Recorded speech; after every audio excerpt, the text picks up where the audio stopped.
Chapter है हमारा, chapter क्या, बुक है हमारी सेकंड है ना, जिसका नाम है क्या है, स्वतंत्र भारत में राजनीति, politics in India since independence, है ना।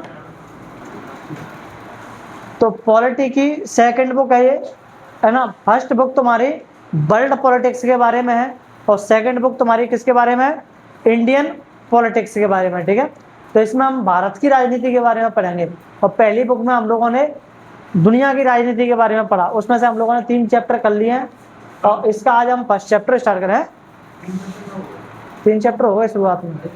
इस बुक का पहला चैप्टर है जिसका नाम है राष्ट्र निर्माण की चुनौती, चैलेंजेस ऑफ नेशन बिल्डिंग, है ना, ठीक है। इसमें टोटल चैप्टर 8 हैं इस बुक में। तो ठीक है, ये तुम्हारी सेकंड बुक है, नाम है स्वतंत्र भारत में राजनीति, यानी कि politics in India since independence. और इसकी पहली, अच्छा यहाँ पे सेकंड लिखा है ना, इसका मतलब पहली बुक भी थी इसकी। पहली बुक वो जो हम पढ़ते हैं 11th क्लास में ना, तो 11th का ही एक्सटेंडेड पार्ट है तुम्हारा किसमें, 12th क्लास में, ठीक है। हाँ, इसलिए इसका सेकंड, जैसे आरोह भाग 1 अपन 11th में पढ़ते हैं, आरोह भाग 2 हम कहाँ पर पढ़ते हैं, 12th में पढ़ते हैं हिंदी में, ठीक है। तो इसका पहला चैप्टर राष्ट्र निर्माण की चुनौती। तो अपन देखेंगे कि हमारा जो देश है वो कैसे बना, उसको बनने में क्या चैलेंजेस आए, क्या चुनौतियां आई, ठीक है।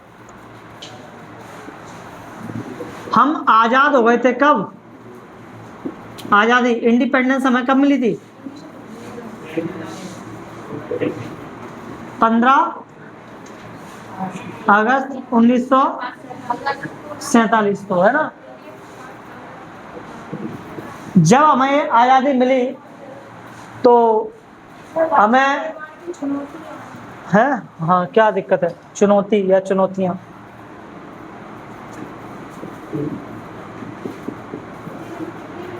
तो जब हम आजाद हुए थे तब हमें दुख, खुशी और दर्द दोनों ही हमें क्या मिले थे, साथ में मिले थे। खुशी इस बात की थी कि हम अंग्रेजों से आजाद हो गए, लेकिन दर्द किस बात का था, दर्द किस बात का था, आजादी के बाद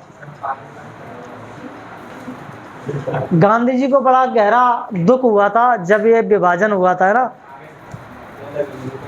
क्योंकि जब विभाजन की कहानी आप लोगों ने कई फिल्मों में देखी होगी, आप लोगों ने बॉर्डर देखी होगी, है ना, आप लोगों ने कौन सी मूवियां देखी होंगी इस विभाजन पर, है गदर, हाँ गदर देखी होगी, हाँ।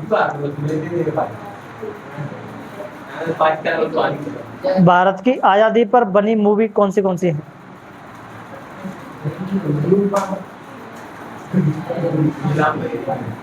The legend of Bhagat Singh देखी होगी आप लोगों ने, है ना। रंग दे बसंती,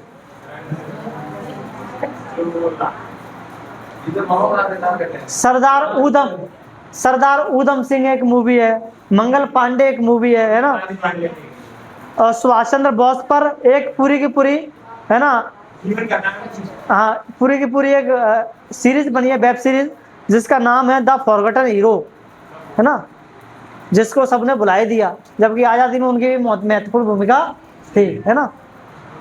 सुभाष चंद्र बोस ही थे जिनकी वजह से गांधी जी को बापू नाम दिया पड़ा था, है ना, बापू कहते थे वो गांधी जी। क्यों, बड़ी सुख दुख की बातें हुई तुम्हारे याद शुरू है, कौन सी बुक पढ़ा रहे हो, कौन पूछ रहा है, तू पूछ रही है कि वो पूछ रही है, तू पूछ रही है। पॉलिटी लिखा तो यहाँ पे, सेकंड बुक पॉलिटिक्स, नाम है स्वतंत्र भारत में राजनीति, उसका पहला चैप्टर राष्ट्र निर्माण की चुनौती, है ना। अपन देखने वाले हैं इसमें कि हमारा देश को बनने में क्या चुनौतियां आई थी, ठीक है। तो हम आजाद हो गए थे कब, 1947 में, 15 अगस्त 1947 को जब आजाद हुए तो हमें खुशी और दर्द दोनों एक साथ मिले, है ना। दर्द इस बात का, खुशी इस बात की कि हम आजाद हो गए, लेकिन दर्द इस बात का कि हमारा बंटवारा हो गया, है ना। और वो बंटवारा ऐसा वैसा नहीं हुआ था। बंटवारे की कहानी मैं बताता हूँ आप लोगों को, है ना। गदर एक प्रेम कथा, आप लोगों ने मूवी देखी होगी, इसमें देख लेना अगर आप लोगों को देखना है तो बंटवारे का दर्द क्या होता है ना। इस मूवी में दिखाया गया है गदर एक प्रेम कथा में, है ना। यहाँ से ट्रेन उधर जा रही है लाशों की भरी हुई, वहां से ट्रेन इधर आ रही है लाशों की भरी हुई। ये सब किसकी वजह से हुआ था? बंटवारे की वजह से हुआ था। जब भारत आजाद हो गया था, आजादी के समय सोचो, ये भारत है ना, ये भारत है, ठीक है। इसमें पाकिस्तान भी शामिल था। सारे के सारे लोग इसमें क्या कर रहे हैं? सो रहे हैं, है ना। तो रात को 12 बजे खबर आती है ना, जब आप सो के उठते हैं कि आप तो पाकिस्तान में पहुंच गए। आप सो इंडिया में रहते, लेकिन सुबह होते ही आप पाकिस्तान में है ना। ऐसे कैसे? क्योंकि रात को क्या हो गया था? बंटवारा हो गया था। 15 अगस्त 1947 की मध्य रात्रि को बंटवारा हुआ था, है ना। बंटवारा जो 14 अगस्त था, 14 अगस्त रात को ठीक मतलब 11:59 पर, है ना, पाकिस्तान बन गया था। यानी कि पाकिस्तान 14 अगस्त को आज़ाद हुआ था और हम ठीक 12 बजे, यानी कि रात के ठीक 12 बजे हमारे फाइल पर साइन हो गए थे, है ना। तो हम 15 अगस्त को आज़ाद हुए थे।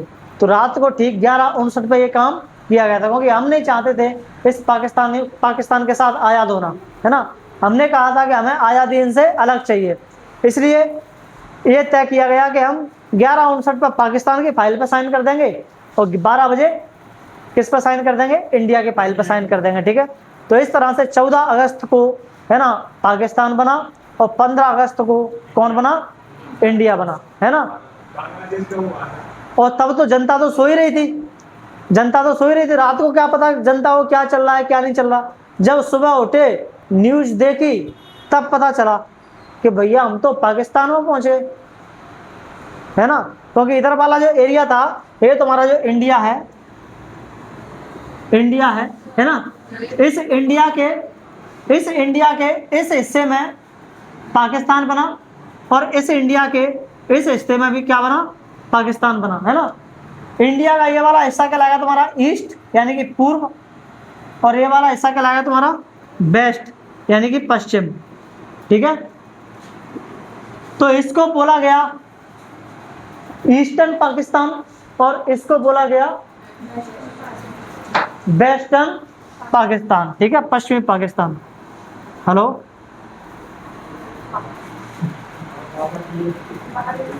हाँ, तो मैं क्या कह रहा था?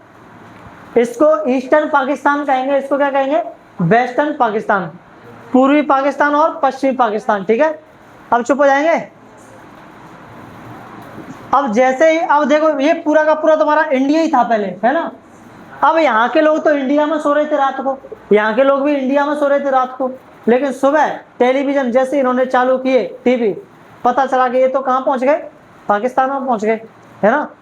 तो जैसे ही पता चला, अब भगदड़ मच गई कि भैया हमें नहीं रहना पाकिस्तान में, हमें तो कहाँ जाना है? इंडिया में जाना है। या हमें नहीं रहना इंडिया में, हमें तो कहाँ जाना है? पाकिस्तान में जाना है ना। अंग्रेजों ने कह दिया था यहाँ पे, उस समय जब देश आज़ाद हुआ था 565 रियासतें थी। कितनी? 565। उन 565 रियासतों में कहते हैं ना, बिल्ली खाएगी नहीं तो लगा के तो जरूर जाएगी। तो अंग्रेज वही बिल्ली थे, है ना। उन्होंने 565 रियासतों से कहा तुम्हें जिसमें मिलना हो उसमें मिल जाओ, है ना। रियासतों का मतलब प्रिंसली स्टेट, ऐसे छोटे छोटे स्टेट थे इंडिया में 565, जिन पर छोटे छोटे राजाओं का क्या था? शासन था, है ना। उन सबसे इंडिया में उन्हें अंग्रेजों ने कहा कि तुम्हें आज़ादी के बाद भारत में मिलना है, भारत में मिल जाना, पाकिस्तान में मिलना है, पाकिस्तान में मिल जाना, और आज़ाद रहना है तो आज़ाद रह लेना, जो इच्छा हो, जो मर्जी हो वो कर लेना। अब जिनको पाकिस्तान में मिलना था वो पाकिस्तान की तरफ भागे, जिनको इंडिया में मिलना था वो इंडिया की तरफ भागे। ये भगदड़ आप लोगों को दिखाई गई है उस मूवी में, गदर मूवी में, है ना।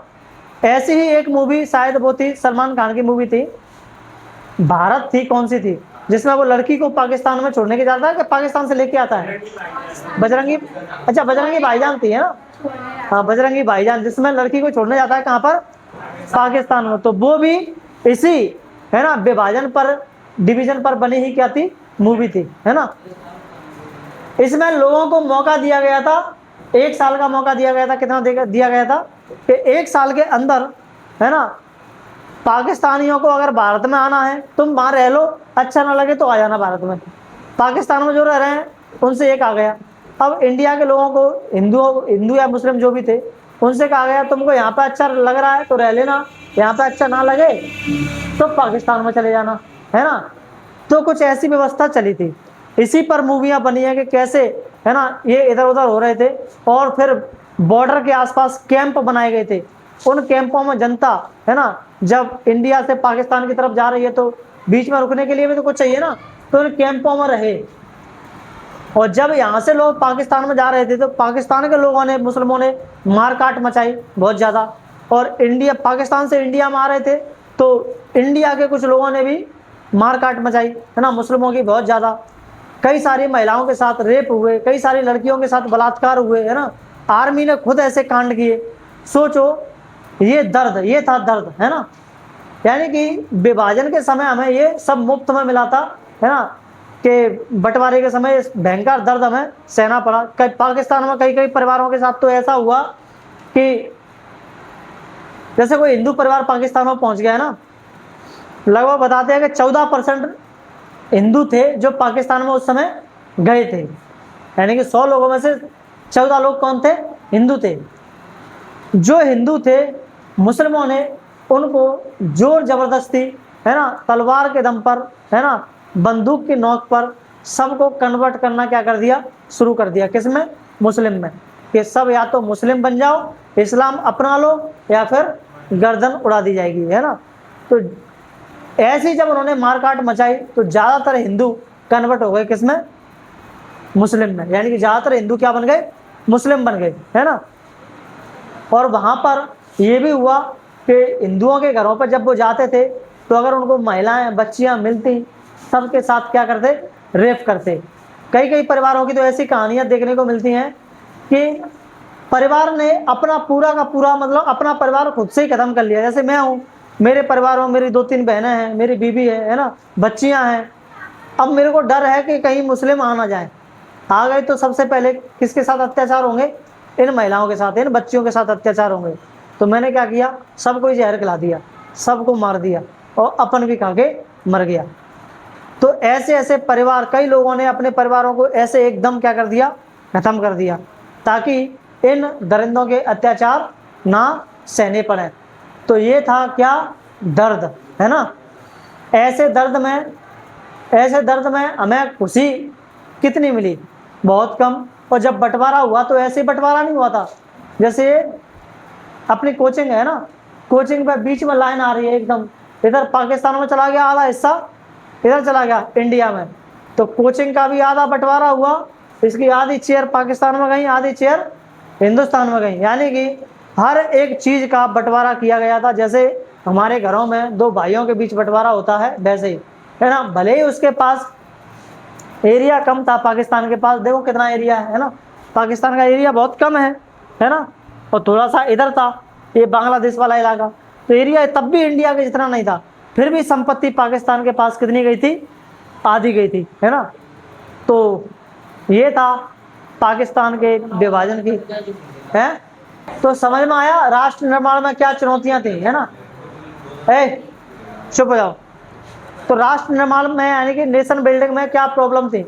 कुछ ऐसा ही था, जैसे मान लो आपको एक बड़ा सा घर दे दिया जाए, है ना, और जिसमें कई जातियों के, कई धर्मों के लोग रह रहे हो, ठीक है, 150 लोग रह रहे हो, जाति धर्मों के अलग अलग लोग, है ना, आपस में लड़ रहे हो, और आपको उस घर का मालिक बना दिया जाए, तो आपकी सबसे बड़ी प्राथमिकता क्या होगी? आप क्या करेंगे उस घर में? सबसे पहले तो लड़ाई को करना बंद करेंगे कि भाई लड़ो मत। उसके फिर लोगों के खाने पीने की भी व्यवस्था करेंगे, शांति से रहो ऐसी व्यवस्था करेंगे। तो यही थी नेशन बिल्डिंग। जब हमारा देश बना, है ना, तो देश में एक बड़ा सा देश था, इसमें कई जाति, कई धर्मों के लोग साथ में थे, लड़ रहे थे आपस में, इनको शांत रखना था, इनके खाने पीने की व्यवस्थाएं करनी थी। यही चुनौतियां थी राष्ट्र निर्माण में, है ना। ये पहला टॉपिक है तुम्हारा, राष्ट्र निर्माण की 3 चुनौतियां। देखो जरा,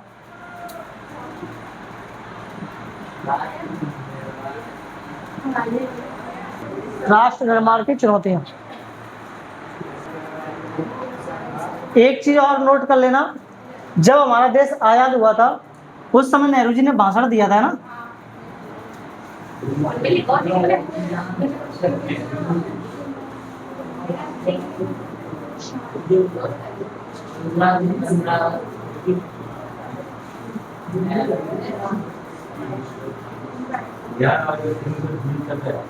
नेहरू ने भाषण दिया था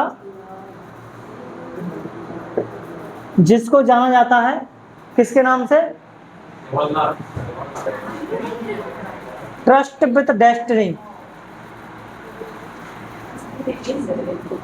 ट्रस्ट। इसमें यू मत लगा देना, ये मत सोचना कि सर से गलत लग गया है। ट्रस्ट, ट्रस्ट ही है वो, ठीक है।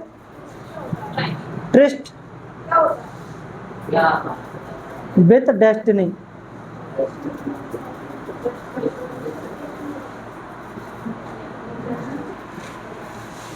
कहीं भी लिख लेना इसको कॉर्नर में ना, आप लोगों से पूछ लिया जाएगा बताओ 14 से 15 अगस्त को नेहरू ने जो भाषण दिया था उसको किस नाम से जाना जाता है?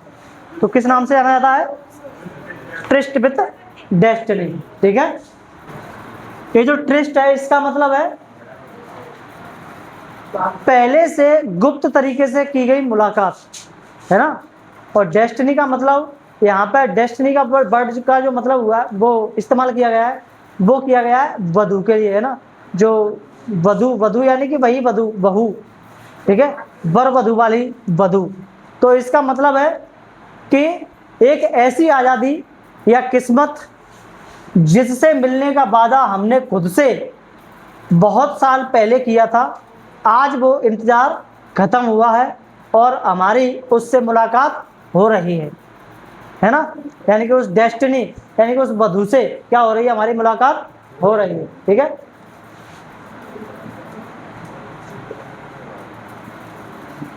चलो अब इन 3 चुनौतियों को पढ़ लेते हैं, ठीक है। तो मुझे बताओ, देखो राष्ट्र निर्माण की 3 चुनौतियां थी। 3 में से पहली थी क्या? शेप ऑफ नेशन यूनिटी, है ना। जैसे इस क्लास में बच्चे बैठे हैं, अब इसमें कोई किसी गांव से आ रहा है, कोई किसी गांव से आ रहा है, कोई किसी मोहल्ले से आ रहा है, कोई किसी जाति से, कोई किसी जाति से, है ना। मतलब हमें इसमें बहुत सारी डाइवर्सिटी देखने को मिल रही है, बहुत सारी विविधता देखने को मिल रही है। तो जिस तरह से क्लास में एक टीचर का काम होता है उनको शांत बनाए रखना, है ना, और सबका विकास हो, यानी कि सबको समझ में आए चीज़ें वो करना, वैसे ही हमारे देश में उस समय कई सारे जाति धर्मों के लोग क्या कर रहे थे? रह रहे थे, है ना। अब जरूरत थी इन सबको एक साथ बनाए रखने की, है ना। तो सबसे पहला चैलेंज हमारा क्या था कि पूरे देश में जितनी जातियां हैं, जितने धर्मों के लोग हैं, है ना, जितनी विविधता है, इसको जोड़ के कैसे रखा जाए, है ना। और दूसरा चैलेंज क्या था?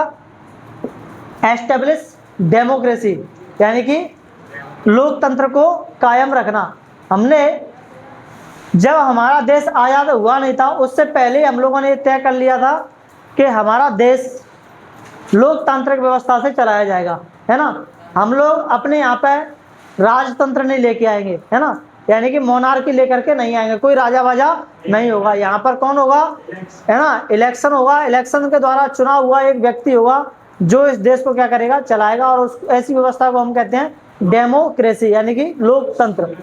लेकिन प्रॉब्लम ये थी कि हमारा देश इतना बड़ा था, है ना, इतना बड़ा देश और इतनी सारी जनसंख्या देश में, इतने बड़े देश में चुनाव कैसे कराएंगे और इस लोकतंत्र को कैसे कायम करके रखेंगे, है ना। अंग्रेजों ने कहा था जब अंग्रेज छोड़ के गए थे कि ये जरूर अपना रहे हैं लोकतांत्रिक व्यवस्था, देखना जैसे ही चुनाव होगा भारत अपने आप ही तहस नहस हो जाएगा, ये आपस में ही लड़ मर जाएंगे, है ना। क्योंकि इतने बड़े देश में, है ना, चुनाव कराना पॉसिबल है ही नहीं।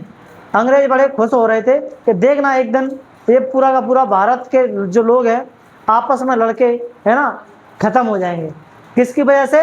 इस डेमोक्रेसी की वजह से, है ना।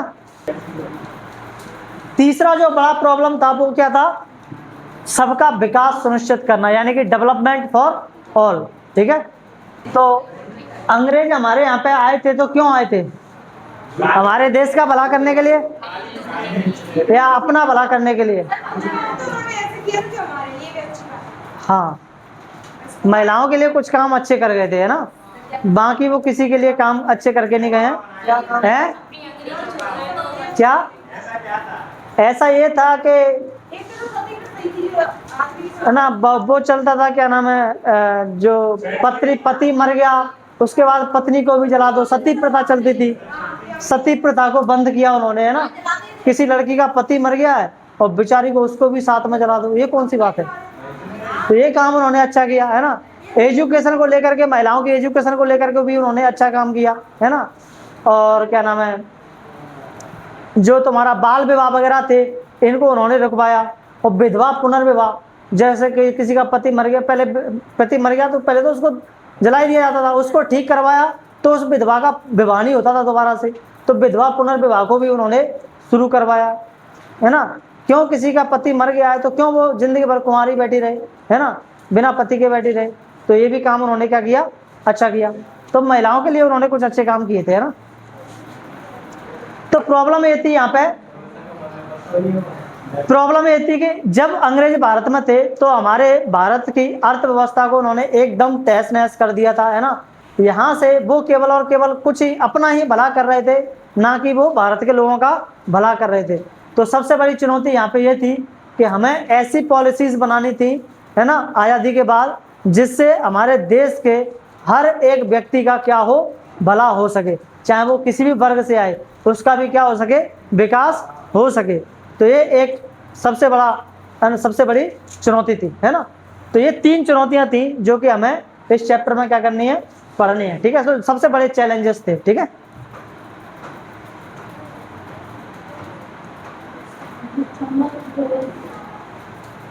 एक यहाँ पे थ्योरी आती है, 2 नेशन थ्योरी, 2 नेशन थ्योरी, यानी कि द्विराष्ट्र सिद्धांत।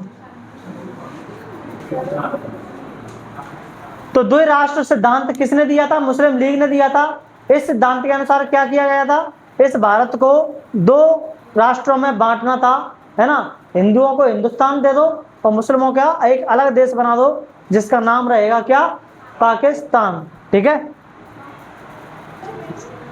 चलो बताओ, भारत को आजादी कब मिली थी, पूरा डेट बताओ, डेट। और मैं पूछूं पाकिस्तान को आजादी कब मिली थी, 14 अगस्त 1947, है ना। हाँ, 11:59। और टाइम नहीं पूछेगा तुमको, बस इतना डेट ही पूछेगा तो ठीक है। अगला क्वेश्चन बताओ, प्रसिद्ध ट्रस्ट विद डेस्टिनी भाषण किसने दिया था, नेहरू, है ना, ये लिखा हुआ है। ट्रस्ट विद डेस्टिनी भाषण किसने दिया था, नेहरू ने। अब तुमको समझ आ रहा है कि कुछ इनका जो इस पर लिखा होता है उसका इस्तेमाल कैसे करना है ना। ऐसे ही पूछेगा क्वेश्चन, ठीक है। अगला क्वेश्चन, ट्रस्ट विद डेस्टिनी भाषण किस सभा को संबोधित करते हुए दिया गया था, संसद को, संविधान सभा को, लोकसभा को, या योजना आयोग को। नहीं,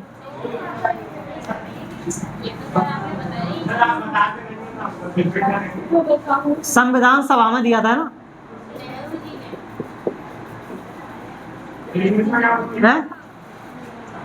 कॉन्स्टिट्यूट असेंबली, कॉन्स्टिट्यूएंट असेंबली, ठीक है।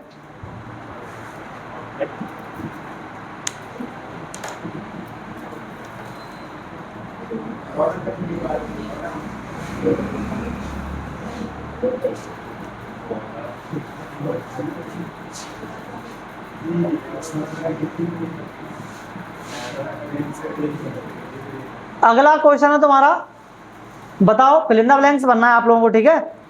और सन 1947 का साल अभूतपूर्व हिंसा और डैश की त्रासदी का साल था, यानी कि the year 1947 was full of unprecedented violence and tragedy of displacement, यानी कि विस्थापन। एक तो हिंसा हुई थी, वो हिंसा यानी कि वायलेंस किसके कारण हुआ था, विस्थापन यानी कि डिस्प्लेसमेंट के कारण, जब लोग इधर से उधर जा रहे थे, है ना, या उधर से इधर आ रहे थे।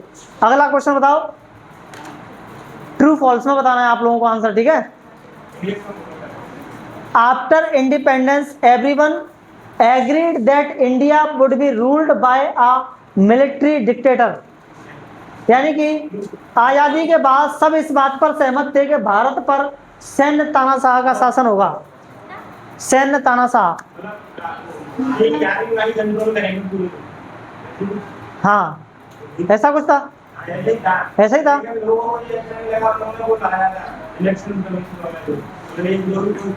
आजादी से पहले संविधान सभा में सबकी इस बात पर सहमति थी कि हमारा देश लोकतांत्रिक होगा, यानी कि डेमोक्रेटिक होगा, यहाँ पे कोई राजा बाजा नहीं होगा, तानाशाह नहीं होगा, है ना।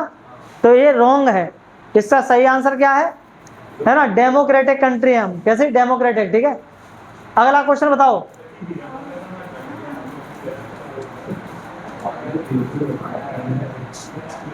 बताओ trust with destiny, trust with destiny जो कि एनसीईआरटी में मेंशन है, उसका मतलब क्या है?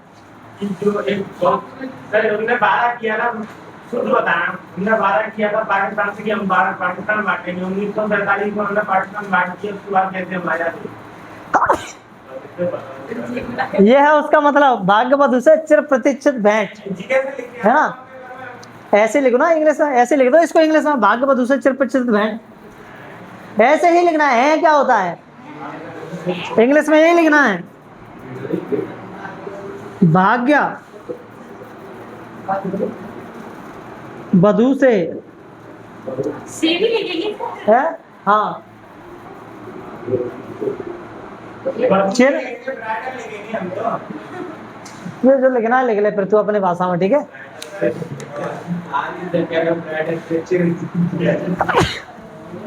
चल मैं बता रहा हूँ एग्जैक्ट क्या लिखेगा, ठीक है।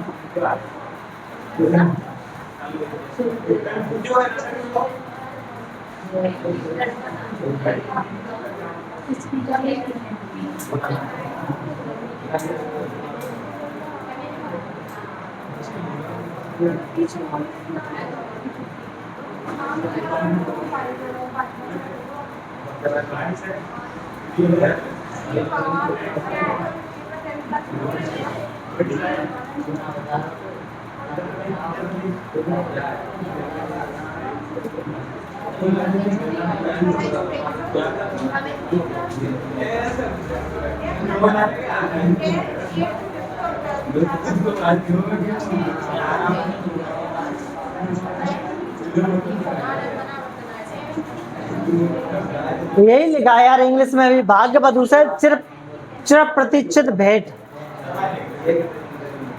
भाग्य बधू से चिर प्रतीक्षित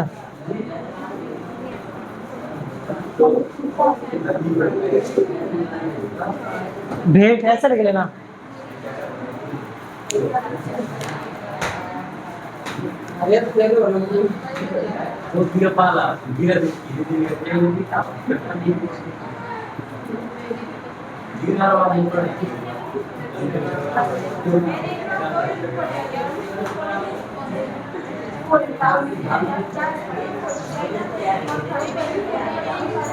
एक क्वेश्चन लिखो जिसका तुम्हें आंसर लेके लेके आना घर से। आजादी के तुरंत बाद, आजादी के तुरंत बाद सामने आई 3 मुख्य चुनौतियों का सविस्तार वर्णन कीजिए। आजादी के तुरंत बाद सामने आई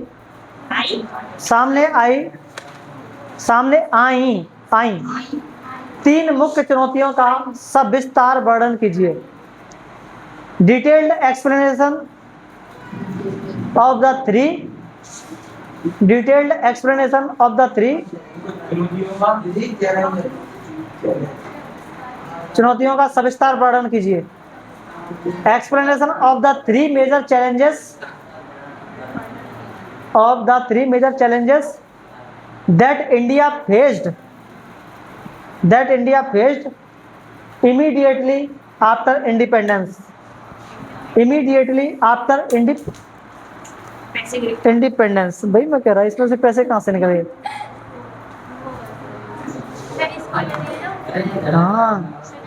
हाँ किसको, इसको मैप को ले लेगा।